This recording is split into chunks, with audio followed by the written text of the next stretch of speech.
ఈవేళ చంద్రబాబు నాయుడు గారు చాలా హామీలు ఇచ్చారు, మేనిఫెస్టోలో చాలా హామీలు ఇచ్చారు. అవన్నీ అమలు జరుగుతాయా అనేది ఒకసారి మీరు ఆలోచించవలసిన అవసరం ఉంది. జగన్మోహన్ రెడ్డి గారు ఇచ్చిన హామీలు ఖచ్చితంగా అమలు చేస్తారనే ఒక ప్రగాఢమైనటువంటి విశ్వాసం ప్రజలకు ఉంది, నమ్మకం ప్రజలకు ఉంది. ఎంత అవుతుందంటే 70,000 కోట్ల రూపాయలు అవుతుంది ప్రతి సంవత్సరం కేవలం ఒక సంక్షేమ కార్యక్రమాలకి, కేవలం సంక్షేమ కార్యక్రమాలకి. ఈవేళ చంద్రబాబు నాయుడు గారు ఇచ్చిన హామీలు ఎంత అవుతాయంటే 1,60,000 కోట్లు అవుద్ది సంవత్సరం. ఇది సాధ్యమా అంటే మరొక్కసారి మళ్ళా ప్రజలను మోసం చేసి అధికారంలోకి రావాలని చేసే పెద్ద ప్రయత్నం ఇది. దయచేసి దాన్ని గమనించండి అని సందర్భంగా మిమ్మల్ని అందరినీ కూడా నేను కోరుతూ ఉన్నాను. గిద్దెడు బియ్యం కూడా ఎవరెవరు అంచేత అవి కాదు. ఈవేళ అన్ని సౌకర్యాలు కలగజేస్తున్నట్టు జగన్మోహన్ రెడ్డి గారిని మాత్రం దయచేసి మర్చిపోవద్దు. దాన్ని మర్చిపోయి మనం ఏమైనా యథేచ్ఛగా మనం ఏదో ఆలోచన నిర్ణయాలు తీసుకుంటే దెబ్బ తగిలేదు, మనకే నష్టపోయేది మనమే. అంచేత నష్టం కలిగించకుండా మనం చూసుకోవాల్సినటువంటి అవసరం ఉంది అని ఈ సందర్భంగా మీ అందరికీ కూడా నేను మనం చేస్తూ, మరి నిండి హృదయంతో చాలామంది పెద్దలు ఉన్నారు ఇక్కడ. మొదటిసారిగా రాజకీయాల్లోకి వచ్చే ఉమాబాల గారు కానీ మరి సుదీర్ఘమైనటువంటి అనుభవం ఉంది. మీ అందరితోటి కలిసిమెలిసి ఉంటూ జైంట్ కిల్లర్ పవన్ కళ్యాణ్ని ఓడించినటువంటి జైంట్ కిల్లర్ అయినా మరొకసారి గ్రంథి శ్రీనివాస్ గారి దెబ్బకు అయితే మీ అందరి యొక్క సమిష్ట కృషికి పారిపోయిన ఇక్కడి నుంచి ఆయన మీ దగ్గర పోటీ చేయలేక మరి దానికి విరుద్ధంగా మాత్రం ఏ తీర్పు ఇచ్చినా సమంజసంగా దయచేసి ఆలోచన చేయండి. అక్కడ ఉన్న సోదరిమణులు కానీ పెద్దలు కానీ సోదరులు కానీ అందరూ కూడా మరి వారికి పరిపూర్ణమైనటువంటి మద్దతు ఇచ్చినట్టయితే చాలా సంతోషం మాకందరికీ ఉంటుంది. మాకు సంతోషం ఉంటుంది. మీకైతే ఇంకా మరిన్ని ప్రయోజనకరమైన కార్యక్రమాలు జరిగితే మీ ప్రాంతం అభివృద్ధి చేయొచ్చు. కుటుంబాలకు అన్నిటి కూడా ఆర్థిక పరిపుష్టి పెరుగుతుంది. కాబట్టి వారిని ఆదరించండి, వారిని దీవించండి అని మిమ్మల్ని కోరుతూ సెలవు తీసుకుంటాం. ఈ అపవిత్రమైనటువంటి కలయికలు పొత్తుల వలన వ్యవస్థను మొత్తం కూడా గాడి తప్పేటటువంటి పరిస్థితి కనిపిస్తుంది. ఒక్కసారి ఆలోచన చేయండి. ఇచ్చిన మాట ప్రకారం మాట మీద నిలబడి కట్టుబడి మనకి ఎవరు పరిపాలన కొనసాగిస్తున్నారు, ఎవరు ఆ దిశగా నిర్ణయాలు తీసుకుని పరిపాలన కొనసాగిస్తున్నారు ఇది ఆలోచన చేయండి. అవకాశవాద రాజకీయాల కోసం ఒక ఎన్నికల్లో ఒక రకమైన నిర్ణయాలు, ఇంకొక రకంలో ఒక రకమైన నిర్ణయాలు తెలుగుదేశం పార్టీ. కంపారిజన్ చూడండి. జగన్ గారు మేనిఫెస్టోలో పొందుపరిచిన అంశాలన్నీ కూడా అమలు జరిపారు. కొత్తగా రేపు రోజున రెండోసారి ముఖ్యమంత్రి అయిన తర్వాత ఎక్కడ లేని కొత్త పథకాలు తీసుకొచ్చి ప్రవేశపెట్టకుండా ఉన్న వాటినే మెరుగులు దిద్ది ₹4 అదనంగా ప్రతి పేదవాడికి సాయం చేయాలనే ఆలోచనతో ఆయన నిర్ణయం తీసుకున్నాడు. కానీ ప్రజలను మోసం చేయడానికో మభ్యపెట్టడానికో కొత్త సంక్షేమ కార్యక్రమాలు ప్రవేశపెట్టల. కానీ చంద్రబాబు నాయుడు గారు 14 ఎన్నికల ముందు రైతు రుణమాఫీ అన్నాడు. ఎక్కడ కూడా ఒక్క రైతు కూడా రుణమాఫీ జరిగింది లేదు. మహిళల రుణాలు మాఫీ అన్నాడు, డ్వాక్రా రుణాలు ఎక్కడా చేసింది లేదు. ఆ విధంగా చెప్పుకుంటూ పోతే అనేక రకాలైన హామీలు ఇచ్చాడు. ప్రజలు నమ్మారు, అధికారంలోకి వచ్చాడు. మారిన చంద్రబాబుని అని చెప్పి ఎన్నికలకు ముందు చెప్పినటువంటి వాగ్దానానికి భిన్నంగా నేను మారని చంద్రబాబు నాయుడు అని చెప్పి తన సహజమైన శైలిలో పరిపాలన కొనసాగించాడు. అందుకే ప్రజలు ఇంటికి పంపారు. మరలా వస్తున్నాడు అలవికాని హామీలతోటి. ఉచిత బస్సు ప్రయాణం అన్నాడు. కర్ణాటకలో ఫెయిల్ అయింది. దాన్ని ప్రవేశపెట్టింది కర్ణాటకలో ఫెయిల్ అయింది. తెలంగాణ దాన్ని కాపీ కొట్టింది, అక్కడ ఫెయిల్ అయింది. దాన్ని కాపీ కొట్టి ఆంధ్ర రాష్ట్రంలో నేను దాన్ని కొనసాగిస్తానని చెప్పేసి ప్రజలను మరొక మారు మోసం చేయడానికి మన ముందుకు వస్తున్నాడు. అంటే మోసపూరితమైన ఆలోచన విధానాలతోటి, మోసపూరితమైనటువంటి నిర్ణయాలతోటి ఎప్పుడు కూడాను ప్రజల ముందుకు చంద్రబాబు నాయుడు గారు 4 రకాలైన పొత్తులతో ముందుకు వస్తుంటారు. కానీ జగన్ గారు ఏదైతే చేయగలుగుతామో చేయగలిగిన దాన్ని చెప్పి దాని దిశగానే ప్రజల యొక్క అభిమానాన్ని చూరగొని ఒంటరిగానే ప్రజాక్షేత్రంలో విజయాన్ని సాధిస్తున్నటువంటి పరిస్థితులు ఉన్నాయి. ఒక్కసారి ఆ కంపారిజన్ చేయండి. ఈ కంపారిజన్లో చంద్రబాబు నాయుడు గారి యొక్క మాటల వల్ల ఎక్కువగా నష్టపోతుంది ఎవరంటే బీసీ, ఎస్సీ, మైనార్టీ వాళ్ళు. జగన్ గారు ఇచ్చినటువంటి నిర్ణయాల వల్ల ఎక్కువగా లబ్ధి పొందుతున్న వర్గాలు ఎవరంటే ఈ బీసీ, ఎస్సీ, ఎస్టీ, మైనార్టీ సామాజిక వర్గాలు. రాజకీయంగా చూడండి, బోస్ గారు కానీ నేను కానీ రాజ్యసభలో మేము అడుగు పెడతామని చెప్పేసి మేము ఎప్పుడు అనుకోలేదు. మరి బోస్ గారు ఏమైనా అనుకున్నారో నాకైతే తెలియదు. కానీ మీరు అనుకోలేదా? కానీ దాదాపు 4-5 మమ్మల్ని బీసీ వర్గాల వారిని రాజ్యసభ పంపారు. ఎస్సీ వర్గాల నుంచి మొన్నే బాబురావు గారిని పంపారు. ఈ వర్గాల వారు ఎక్కడ రూపాయి ఖర్చు లేకుండా రాజ్యసభలో అడుగు పెట్టేటటువంటి ఒక అరుదైన అవకాశాన్ని, గౌరవాన్ని ఇచ్చింది ఎవరంటే జగన్మోహన్ రెడ్డి గారు. తప్పనిసరిగా బీసీ వర్గాలన్నీ కూడాను ఎస్సీ వర్గాలన్నీ కూడాను రేపు మాపు ఒక ఎస్సీ కూడా అలాంటి అరుదైన అవకాశం లభిస్తుందనే దాంట్లో ఎలాంటి సందేహం లేదు. అంటే వీరందరూ కూడాను రాజకీయంగా గౌరవంగా తలెత్తుకు తిరగాలి. వీరిని కొంత పరిధి వరకే, కొంత స్థాయి వరకే పరిమితం చేయకుండా అన్ని రకాల అవకాశాలు ఈ వర్గాల వారికి గుర్తింపు తీసుకురావాలంటే అవకాశాలు కల్పించాలని చెప్పి ఆలోచన చేసి ఆ ఆలోచన నుంచి రూపుదిద్దుకున్న నిర్ణయాలే ఇవన్నీ కూడా. అంటే ఎందుకు చెప్తున్నామంటే నా బీసీ, నా ఎస్సీ, నా ఎస్టీ, నా మైనారిటీ అని చెప్పి ప్రేమగా దగ్గరకు తీసుకున్నటువంటి ఏకైక ముఖ్యమంత్రి శ్రీ వైఎస్ జగన్మోహన్ రెడ్డి గారు.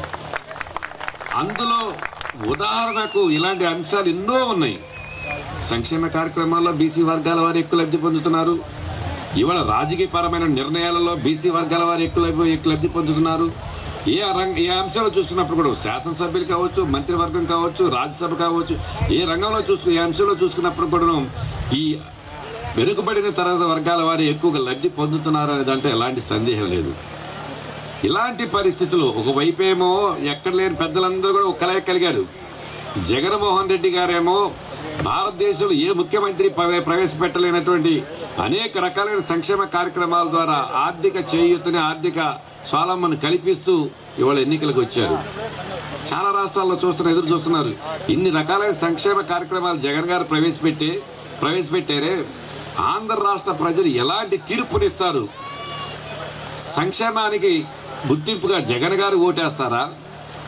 అపవిత్రమైనటువంటి పొత్తులతోటి, కలయికలతో ప్రయాణం చేసేటటువంటి మోసపూరితమైన మాటలు చెప్పేటటువంటి చంద్రబాబు నాయుడు గారికి ఓటేస్తారని చెప్పి ఇతర రాష్ట్రాలకు సంబంధించిన ప్రజాప్రతినిధులు, మేధావులు అందరూ ఎదురు చూస్తున్నటువంటి ప్రస్తుత ప్రత్యేక పరిస్థితుల్లో ప్రతి బీసీ వర్గానికి సంబంధించిన వ్యక్తి కూడాను, ప్రతి ఎస్సీ వర్గానికి సంబంధించిన వ్యక్తి కూడాను, ప్రతి మైనార్టీ సామాజిక వర్గానికి వ్యక్తి కూడాను జగన్ గారిని కాపాడుకోవాల్సిన సమయం ఆసన్నమైంది. ఈ వర్గాల వారు మరలా భవిష్యత్తులో గౌరవంగా తలెత్తుకు తిరగాలంటే, ప్రతి పేదవాడు ఆర్థికంగా బలోపేతం కావాలంటే ఈ వర్గాల వారికి ఏకైక శరణ్యం జగన్మోహన్ రెడ్డి గారి యొక్క నాయకత్వమైన వాస్తవాన్ని మీరందరూ గుర్తించాలని చెప్పి ఈ సందర్భంగా మీకు తెలియజేస్తూ, నిజంగా ఆ సంక్షేమ కార్యక్రమాలు అందుకున్న వ్యక్తులు చాలా మంది నాకు తెలుసు.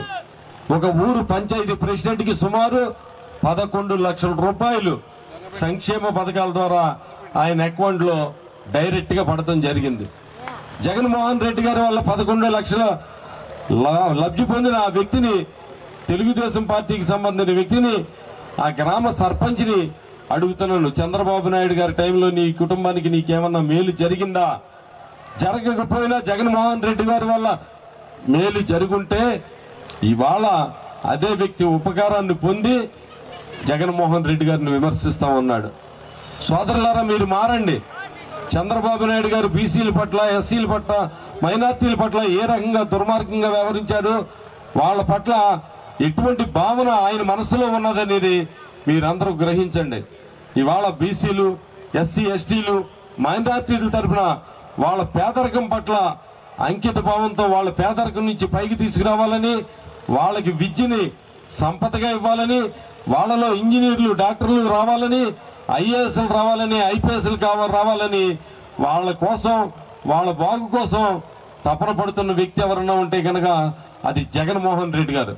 సోదరులారా, మీరందరూ కూడా ఆలోచించండి. ఇతర పార్టీల్లో ఉన్న బీసీ సోదరులందరూ కూడా, మీరందరూ కూడా మీ మిత్రుడు, మీ స్నేహితుడు, మీ శ్రేయోభిలాషి ఎవరన్నా ఉన్నారంటే కనుక అది జగన్మోహన్ రెడ్డి గారని గుర్తించి, గౌరవించి మీరందరూ కూడా జగన్మోహన్ రెడ్డి గారి చేయి పట్టుకుని నడవడానికి సిద్ధంగా ముందుకు రావాలని కోరుకుంటూ ఇవాళ మమ్మల్ని ఆశీర్వదించడానికి, ఈ రోజు జగన్మోహన్ రెడ్డి గారు ముఖ్యమంత్రి అయిన తర్వాత గతంలో ఎన్నికలకు ముందు బీసీలు అంటే వెనుకబడిన వర్గాలు కాదు, వెన్నుముక వర్గాలుగా ఆయన ప్రకటించి చెప్పడమే కాకుండా ఈరోజు మళ్ళీ ఎన్నికలు వచ్చేసరికి అనేక మంది బీసీలకు మనం ఎవరూ కూడా గతంలో అడుగుపెట్టని రాజ్యసభ లాంటి స్థానాలని అనేక మందిని స్థానికంగా మార్కెటింగ్ యార్డ్ చైర్మన్లు గాను నామినేటెడ్ కార్పొరేషన్స్ చైర్మన్స్ గాను అనేక పదవుల్ని అన్ని కులాల వారికి అన్ని వర్గాల వారికి సమప్రాధాన్యత ఇస్తూ రాజకీయాల్లో ఎంతో గొప్ప మార్పులు తీసుకొచ్చిన గొప్ప వ్యక్తి జగన్మోహన్ రెడ్డి గారు. ఆయన ఎంత గొప్ప మనసు అంటే ఆయన ఇచ్చే సంక్షేమ పథకాలని కూడా అర్హత ఉంటే చాలు వెనుకబడిన వర్గాలకే కాకుండా అగ్ర కులాల్లో కూడా ఆర్థికంగా వెనుకబడిన వర్గాలు అలాగే ఇతర పార్టీల వారు తనకి ఓటు వేయలేదని తెలిసినా కూడా అర్హత ఉంటే చాలు అందరికీ సంక్షేమ పథకాలను అందించిన గొప్ప మనసున్న వ్యక్తి జగన్మోహన్ రెడ్డి గారు. ఈరోజు సంక్షేమ పథకాలే కాదు, నామినేటెడ్ పదవులే కాదు, పార్లమెంటు వరకు కూడా నేను సామాన్యులను పంపిస్తానన్న నిదర్శనంగా మీ అందరి ముందు ఉమాబాలనే నన్ను ఈ పార్లమెంట్ అభ్యర్థిగా నిలబెట్టారు. ఈరోజు వేదిక పైన ఉన్న మోపిదేవి వెంకటరమణ గారు కానీ పిల్లి సుభాష్ చంద్రబోస్ గారు కానీ మరి రాజ్యసభ సభ్యులుగా వెళ్ళారంటే గతంలో ఏ రాజ్యసభ సభ్యుడు కూడా మరి బీసీ వర్గాల నుంచి రాజ్యసభకు వెళ్ళలేదు. మరి మొన్ననే ప్రకటించిన గొల్ల బాబురావు గారిని ఎస్సీ సామాజిక వర్గం నుంచి రాజ్యసభకు పంపించడం జరిగింది. జగన్మోహన్ రెడ్డి గారు వచ్చాక రాజకీయాల్లో అనేక మార్పులు వచ్చాయి. రాజకీయాల్లో ఒక గొప్ప సంస్కరణలు తీసుకొచ్చిన వ్యక్తిగా జగన్మోహన్ రెడ్డి గారు చరిత్రలో నిలిచిపోతారు. ఈరోజు పిల్లి సుభాష్ చంద్రబోస్ గారు మాట్లాడుతూ ఒక విషయాన్ని చెప్పారు, అది నాకైతే ఇప్పటివరకు తెలీదు.